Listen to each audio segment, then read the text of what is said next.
en detalle cada una de las cosas de la aplicación. Ahora, si no probamos todo, como que da un poco lo mismo. Ahí es donde se prueba la cobertura de un test, por ejemplo. Nosotros con los test unitarios vamos a recorrer cierto camino de nuestra aplicación o cierto camino de nuestra función. Supongamos que tenemos un if en nuestra función. Eso significa que hay dos caminos, ¿cierto? Uno que pasa por el if y otro que no pasa por el if. Entonces, deberíamos pensar cómo testear algo que falla o que no pasa por el if y otra cosa que sí pasa por el if. Y ahí tendríamos como el 100% de cobertura. Ahora, ¿cuál es la trampa de esto? Que en general nosotros deberíamos hacer los tests primero y después el código. Y a eso se le llama TDD o Test Driven Development. El Test Driven Development es como se hizo bastante famoso. Vamos a bajar un poco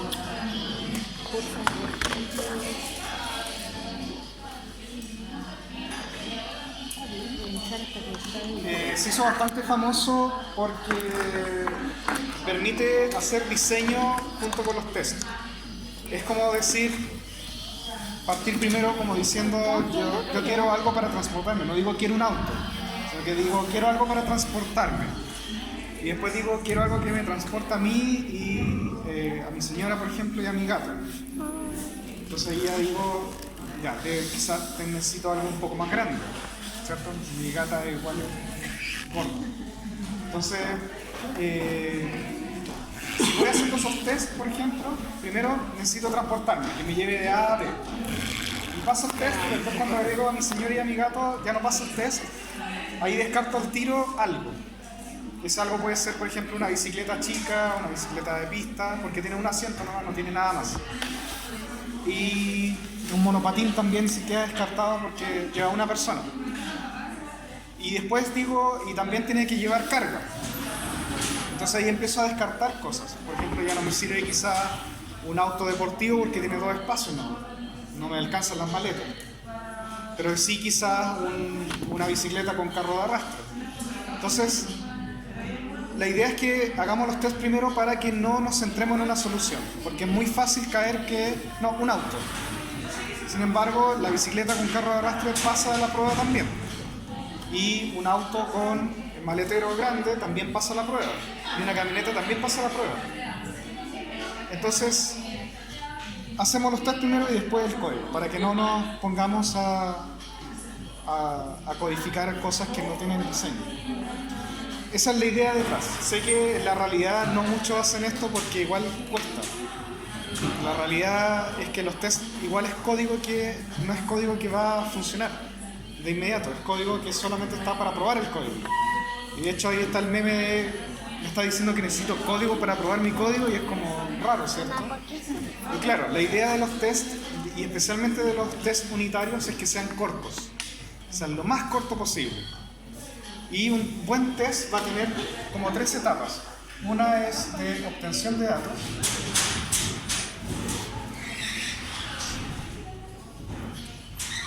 La segunda etapa es de ejecutar la acción.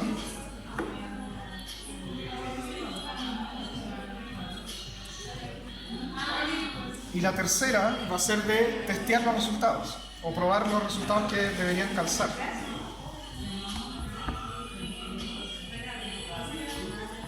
Ahora, para hacer esto efectivo, nuestras funciones o nuestro código debe tener cierta estructura.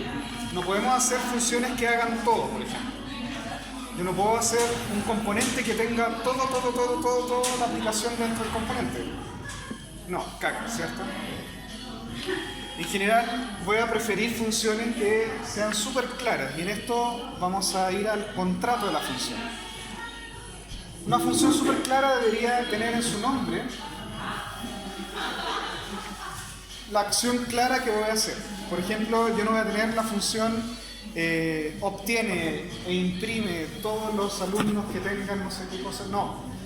La idea es que sea algo directo. Por ejemplo, obtener alumnos con promedio tanto. Eso es una acción clara. No que englobe todas las acciones en una. Y así mis funciones quedan más cortitas. Si una función tiene más de 10 líneas, empiezan a sospechar. Ahora, hay funciones de 100 líneas que están totalmente correctas. Pero ya en 100 líneas yo digo, quizás esto se puede generalizar más, porque quizás trozos de ese código voy a usarlo en otra parte. Y si estoy usando los mismos trozos de código una y otra vez en diferentes partes, lo estoy copiando y pegando, claramente eso debería ser una función. ¿Qué es lo que evitamos con eso? Que si sale un error en ese trozo de código, no tenga que arreglarlo acá, y se empieza a perder todo, ¿cierto? Sino que tengamos esta función que hace la acción en particular, tiene ciertos parámetros, y lanza un resultado claro. En este lanza un resultado claro, si yo digo obtener alumnos, obtener estudiantes, yo esperaría obtener un arreglo, ¿cierto? Un arreglo con estudiantes. Y eso es todo lo que voy a obtener.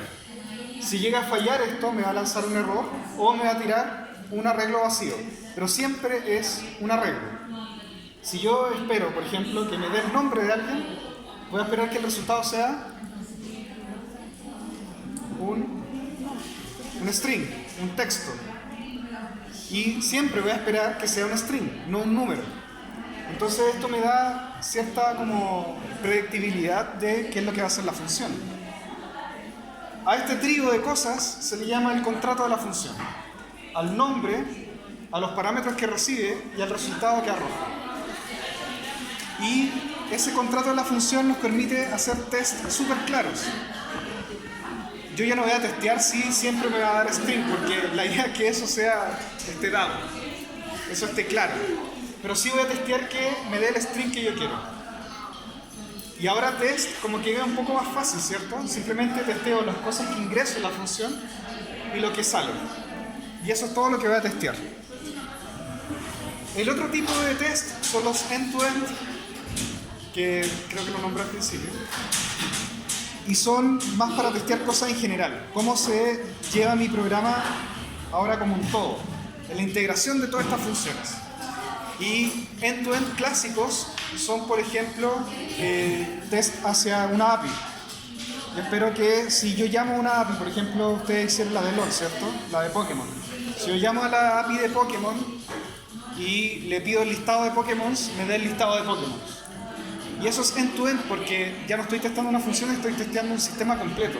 Probablemente por dentro está llamando una base de datos, está haciendo otras cosas por debajo y después acumulando los resultados y después me los pasa. Probablemente hay varias funciones ahí que hicieron cosas. Entonces, ahí es end-to-end y el unit test es más en una función en específico. Por ejemplo, el haber obtenido las cosas desde la base de datos. O el filtrar los Pokémon que no van a ir en la lista. Esas son varias funciones que van a ir como pegadas, ¿cierto? Pero yo voy a ir testeando una a una en estos unit tests. Ya, ahora, ¿qué tiene que ver esto con Angular? Por supuesto. Muchas cosas. En Angular vamos a usar Jasmine y Karma. Jasmine viene a ser lo que es como Chai de Mocha. Ustedes usaron Mocha, ¿cierto? Al principio. Sí, que me dicen sí, pero ¿cuántos tests hicieron? Sí, ¿de verdad? Sí. Que todas dicen, no, sí, yo hice test y después revisamos y está como Hello World casi. No. Ya. Chai es lo mismo que Jasmine y Mocha sería lo mismo que Karma. Karma es súper completo, es como una bazooka casi para hacer test. Es de los mejores, yo creo, de todos. Nada contra Jest, pero Karma es superior. O sea, Karma está en otro nivel. Ahora, Karma funciona parecido a Jest, funciona parecido a Mocha. También tiene un describe, unit y todas esas cosas. ¿Por qué todos son iguales? Porque nosotros humanos somos cómodos y tendemos a sentirnos cómodos cuando las cosas son iguales a lo que nosotros esperábamos. Por ejemplo, todas esperan que un auto tenga un manubrio, ¿cierto? Un asiento y 3 pedales o 2 si es que es automático. Y una palanca de cambio que esté a la derecha, no a la izquierda. Y todos los autos son así, no es que se hayan copiado y digan, mira, el resultado lo voy a hacer igual. No, es porque ya hay como un estándar. Y si un auto no viene con eso, uno dice, uy, qué raro, mejor no lo compro porque voy a chocar, ¿cierto? Entonces, lo mismo pasa con todos estos software. Tratan de ser muy parecidos para que la adopción sea fácil. Si la adopción es fácil, a los desarrolladores nuevos no les va a costar entrar en esto de karma. Y así es como triunfa un software. Por ejemplo, Excel fue famoso porque se usaba muy parecido a Lotus, que era el triunfante antes. Entonces, como era muy parecido, no le costaba nada a un oficinista cambiarse de Lotus a Excel y triunfaron en el mercado. Entonces, si se fijan en Angular los tests ya vienen, ¿cierto? Cuando ustedes hicieron un componente, como que ya viene listo todo eso. Entonces, ejecuten, hagan ng test y veamos qué sale. Probablemente falle. Ah, sí, le hice ya. Porque ya han escrito harto código, ¿cierto? Sí. Hagan ng Entre más test. modificaciones uno le hizo a lo que había, va a salir mal. Sí. Pero veamos qué sale. Salió todo malo. A mí me salía casi todo bueno y solamente dos malas. Ya, ng-test va a ser un poco lento porque empieza a compilar su código, empieza a ejecutar los tests y abre un navegador más encima. Sí, sí. Pero bonito. Abrí el último proyecto, pero me lo trae por fin. Con el primer cambio en el No importa, ejecútalo, si es mejor como ayudar más de código. ¿Está abierto? ¿Viste? Excelente. Sí, porque lo trae listo. Por ejemplo, aquí tengo la mitad mal. 6 dedos. ¿Qué pasó? ¿Qué no pasó? Sí, bueno, pero yo haya modificado lo que traía como predeterminado cuando partí con el proyecto. Sí, ya hiciste estas cosas. Ya, la idea es que aquí a los proyectos nuevos como... ¿Tu nombre? Denise. Como a Denise le sale todo verde, ¿cierto? Así, bien, pasaste todos los tests. Porque esos tests son súper básicos y de hecho esos tests son súper buenos para entrar. ¿Qué es lo que hace el test? Si lo abres, por ejemplo, abre el test que viene por defecto. El app.spec creo o .test. Dentro de la carpeta de componentes. Tienes que probarlo con otro proyecto para que me salga todo bueno. Spec.ts. Ya, si se fijan en el app.spec.ts,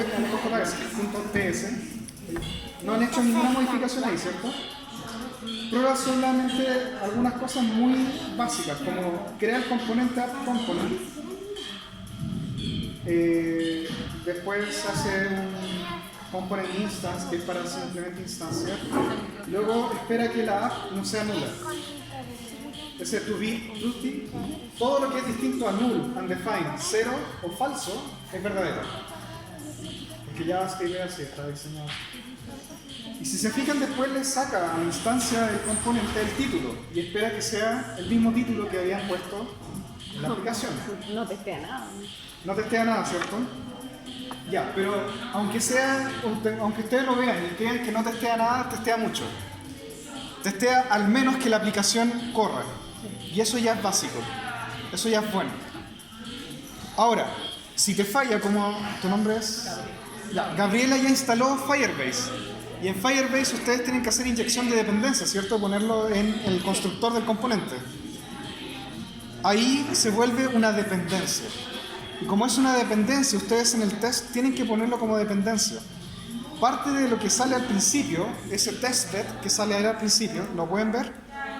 ¿Lo ven en sus pantallas? Sí. Estoy aquí en la import. Ya, que dice Configure Testing Mode y sale a Declarations. ¿A qué se parece eso? ¿El testbed a qué se parece?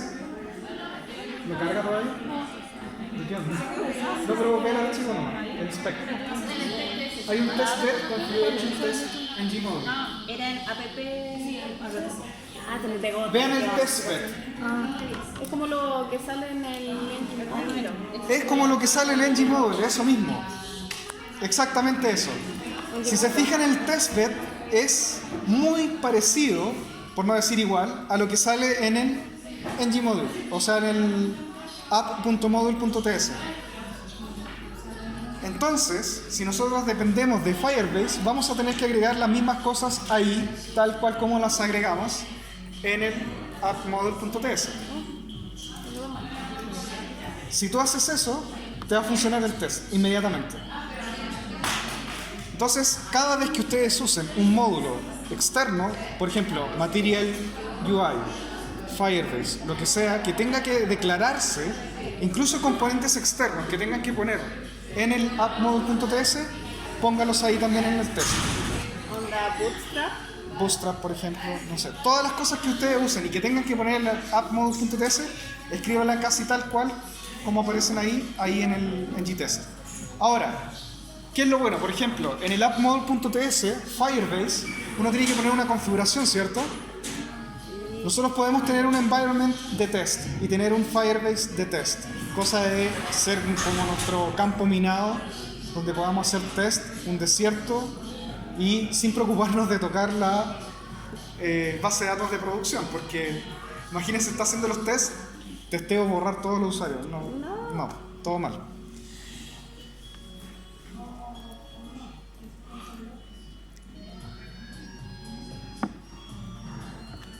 Ya, una de las cosas también que sale ahí y que es muy importante en el test es que la instancia de nuestro componente nos permite jugar con el componente.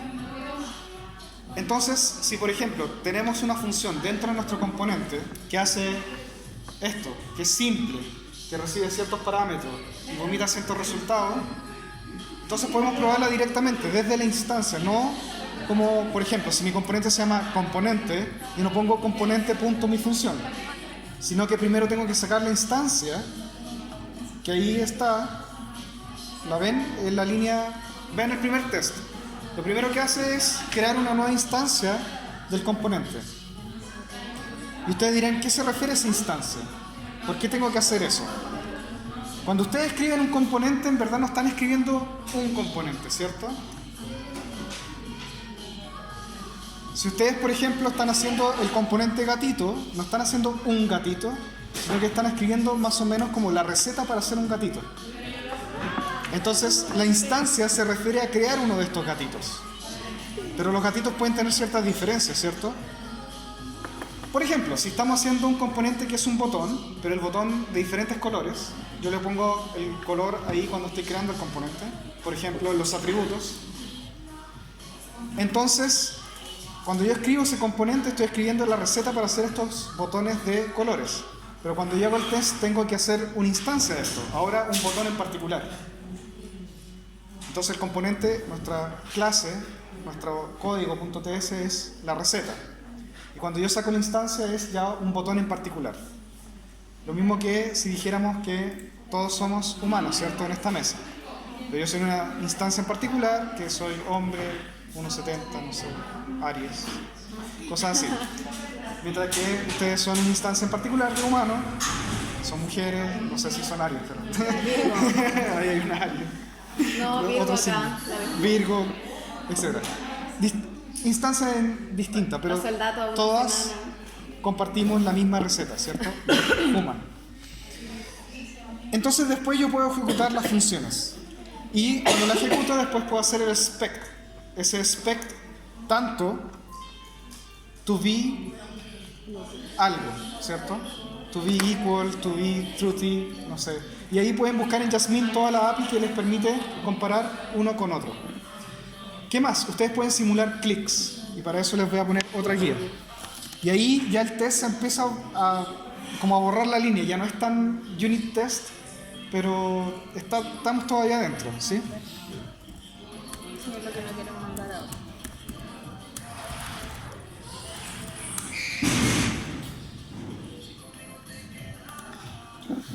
Que ya tenía listo el link. Lo tengo morado.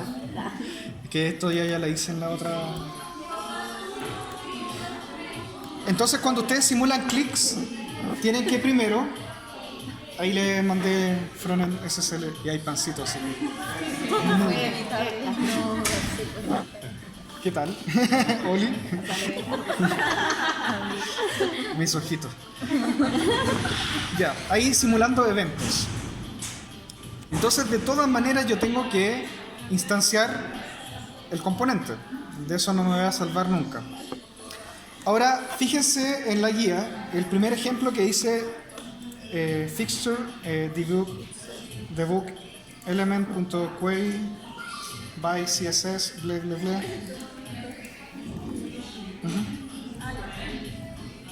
Ya, ¿qué es lo que pasa? Ese fixture es como un nombre que se le da a las formaciones de fútbol, por ejemplo. Es como la traducción como literal en español sería como formación, más o menos. La cuestión es que ahí instancian el componente. Si se fijan, ponen detect changes a cada rato. ¿Se acuerdan que yo les dije que había como un metrónomo en el navegador? Sí. No sé si se acuerdan mucho. Sí. Sí, ya. Cada vez que yo haga algo, tengo que hacer el detect changes para que haga el tick y para que como que ejecute el siguiente ciclo del componente, para que haga el render y todas esas cosas del template que tiene el componente. Entonces, por ejemplo, aquí dicen debug element.query, ahí ustedes obtienen el elemento que quieren testear. Es tal como el document.getElementById. Entonces yo voy a obtener el botón y le voy a simular un clic a ese botón con el Trigger Event Handler. En ese Trigger Event Handler ustedes pueden poner cualquier cosa, no solamente clic. Pueden poner, por ejemplo, un hover, pueden poner un double click, un drag, lo que sea. Siempre que digo drag me acuerdo de RuPaul. ¿No han visto RuPaul? ¿Cuál de todos? El All Stars, el 9, no sé, todo lo último. Que ahora que está en Netflix es más fácil. Pero manda el nombre como ¿Ah? Manda el nombre por Slack. Es RuPaul Drag Race. No tiene más. Es que Está en Netflix. Soy de memoria a corto plazo. Sí, a mí me gustaría que RuPaul animara alguna cosa aquí en Chile. ¿Qué hacía el debug element? El debug element es para hacer query. Es como el document.getElementById. Si te fijas, el fixture, que es tu componente, la instancia del componente, le pones debug element y haces el query del elemento HTML que quieres ejecutar el clic.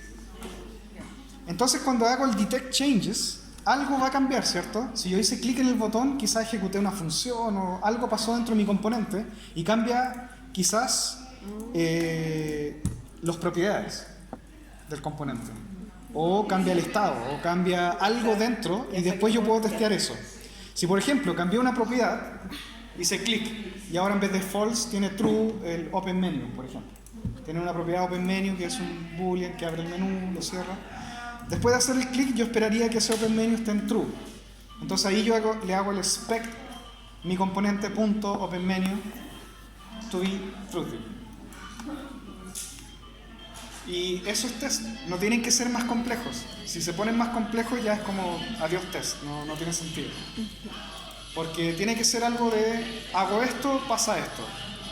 Ejecuto la función, recibo el resultado. Y el resultado yo debería saber qué es lo que estoy haciendo. Pero no debería ser más que eso. ¿Sí? Sí. Y con esas dos guías yo creo que combinándolas, como el Pineapple Pen, ¡pum! Ya tienen buenos tests. O al menos que funciona su aplicación, que va a correr. Con esto ustedes se aseguran de que al menos no le va a explotar en la cara a la persona la aplicación. Y Angular tiene una particularidad mucho mejor que React, de que ustedes ya se van a dar cuenta de que al menos compila, y si compila, al menos se ejecuta, ¿cierto? En React eso no está. Entonces le explota en la cara un error a la gente. De eso sirve que tengan un compilador, de que compile, en verdad se llama transpilar, pero transpile de TypeScript a JavaScript. Al menos hay un chequeo ahí de que en mi función que yo esperaba que tirara un resultado string, no voy a tirar un número. Y ese chequeo lo hace antes de ejecutarse. Como lo hace antes de ejecutarse, no le explota en la cara a la gente cuando está ejecutando su aplicación. Y eso es bueno. ¿Sí? Eso lo entregan los tipos. Y JavaScript no es que tenga tipos, pero no los... ¿cómo se podría decir? No los vigila tanto. JavaScript tiene lo que se llama el tipado pato, en informal. Si hace quack es un pato. Entonces cualquier cosa que ejecute la función que yo quería, funciona. Y punto, pasa. Mientras que TypeScript, uno le dice, no, yo quiero un número. Y nada más que un número. Y eso lo trata de reforzar y de vigilar antes de que sucedan las cosas malas. En JavaScript las cosas malas explotan y uno no se da ni cuenta. Aquí no, hay alguien que está vigilando que las cosas sean las cosas que uno dijo. Ahora, ustedes siempre pueden poner any en cualquier parte y eso se va a la cresta, ¿cierto? No hagan any en cualquier parte, traten de poner el tipo que de verdad quieren. ¿Sí? Ya, preguntas sobre testing. ¿Les queda un poquito más claro? Sí. Ya, no es tan extraño. Si ustedes ponen las cosas que están en el module.ts en el testbed, en la configuración, no deberían tener ningún problema, especialmente tú que ya llevas un poco más avanzado. Entonces, si pone ahí Firebase, si le pone una configuración de prueba, no tu base de datos de producción, debería funcionar bien. ¿Dudas? Muchas. Pero por eso ustedes deberían practicar ahora. Hagan un test, ¿sí? Hagan un test que explote, que falle, y después van a ir surgiendo las dudas. Y por supuesto yo voy a estar acá. Tengo que hacer una idiotez, por eso voy a estar detrás del vídeo, pero pueden ir a molestarme acá rato. No digan, ¿puedo hacerte una pregunta? No, háganla así. Ayúdame. Tira el computador encima y ayúdame. Sí. Y la Eli también. Sí, si estoy tomando café no porque. Pero sí. ¿Ya? Gracias, Javier. Bueno, vamos a mover esto para que no se sientan tan aislados.